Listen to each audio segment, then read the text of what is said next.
Kecelakaan dapat terjadi kapan saja dan di mana saja. Ada banyak faktor yang menyebabkan terjadinya kecelakaan. Selain karena kondisi kendaraan yang tak mendukung hingga kemampuan awak kemudi mengatasi kondisi gawat darurat. Kami mengumpulkan 3 kecelakaan di tahun 2018 yang melibatkan kendaraan umum, hingga berujung jatuhnya banyak korban. Dalam video ini kami tidak bermaksud untuk menyalahkan salah satu pihak, tetapi lebih mengambil hikmah dari musibah kecelakaan. Sehingga kecelakaan serupa tidak terjadi lagi di kemudian hari.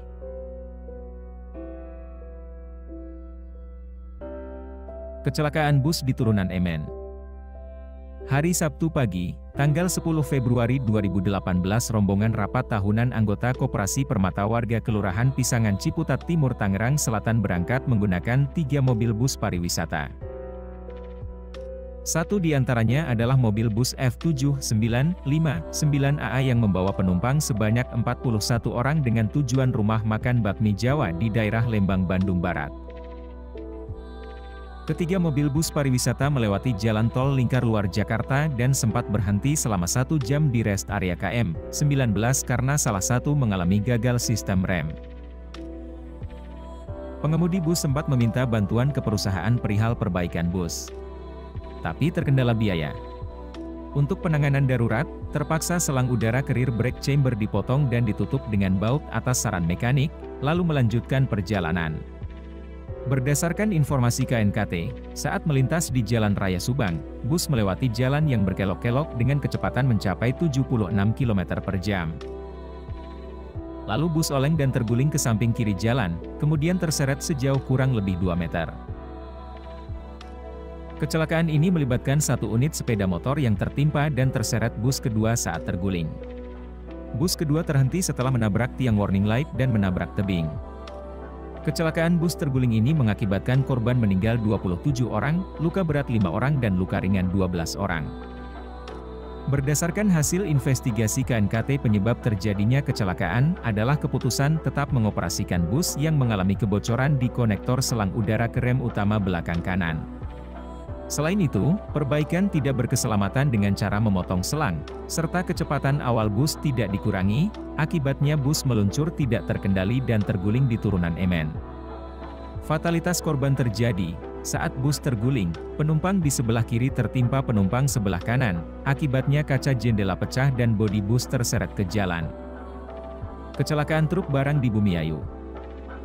Tanggal 20 Mei 2018, truk barang plat H1996CZ membawa muatan gula rafinasi seberat 30 ton, milik PT Marimas Putra Kencana berangkat dari Pelabuhan Tanjung Bintang, Kabupaten Cilacap menuju Semarang.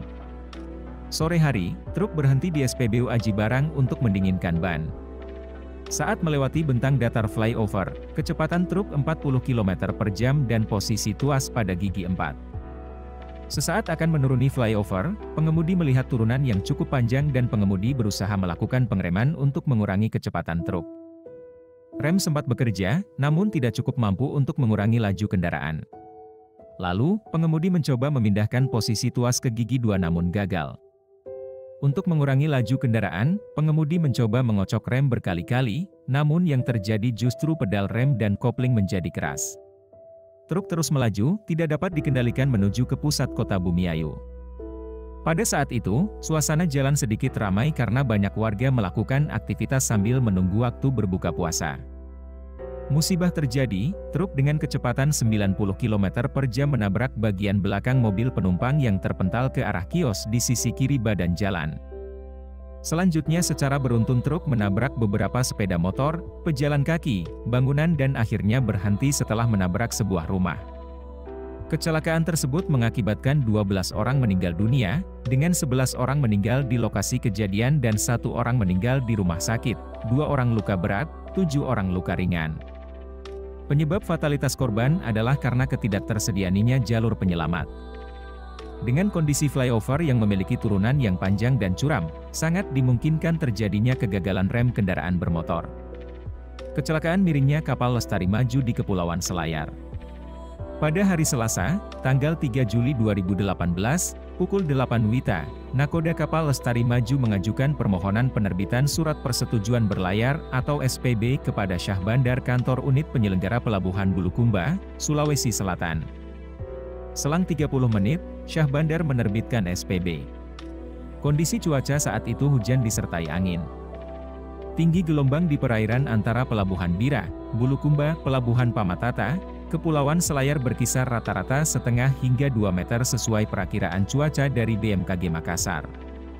Pukul 10 WITA, Lestari Maju dengan awak kapal sebanyak 20 orang bertolak dari dermaga Pelabuhan Bira menuju Pelabuhan Pamatata dengan tinggi sarat depan 1,80 meter dan sarat belakang 2,25 meter. Kapal berlayar dengan kecepatan 8 knot. Setelah kapal berlayar selama 2 jam, cuaca memburuk. BMKG Makassar memperkirakan tinggi gelombang mencapai 3 meter. Gelombang datang dari arah samping kiri kapal dan naik sampai geladak utama. Air laut masuk dan menggenangi sisi kiri geladak utama kapal, sehingga menyebabkan kapal miring ke kiri. Nakoda memerintahkan mualim untuk memompa air laut keluar. Tapi air yang masuk tidak mampu diatasi dengan pompa celup dan lubang pembuangan air. Kapal sudah miring 15 derajat ke kiri dan gelombang laut telah mencapai geladak atas. Nakoda menginstruksikan awak kapal agar penumpang dievakuasi ke tempat aman dan menyarankan segera mengenakan jaket penolong. Nakoda memutuskan mengandaskan kapal ke pinggiran pantai jaraknya 300 meter dari tepi pantai Pabadilang, sebelah timur Kepulauan Selayar. Nakoda memerintahkan awak kapal untuk menurunkan lift raft ke laut serta mengevakuasi penumpang, tetapi banyak penumpang yang melompat ke laut karena panik. Banyak penumpang berusaha naik ke lift raft, tetapi sulit karena gelombang laut yang tinggi. Selanjutnya evakuasi dilanjutkan oleh Badan Nasional Pencarian dan Pertolongan atau BNPP Kepulauan Selayar. Berdasarkan laporan BNPP, 34 orang meninggal dunia, 1 orang hilang dan 155 orang selamat. Nakoda dan seluruh ABK adalah termasuk korban yang selamat. Dari hasil pemeriksaan, menunjukkan 34 orang korban yang ditemukan meninggal akibat tenggelam. Demikian ulasan kami mengenai kecelakaan kendaraan umum yang terjadi di tahun 2018. Semoga kita semua bisa mengambil hikmah atas musibah yang terjadi. Dan kami berharap tahun 2023 ini menjadi tahun penuh berkah. Terima kasih. Tetap sehat, tetap semangat, agar kita bisa terus menjelajah langit dunia.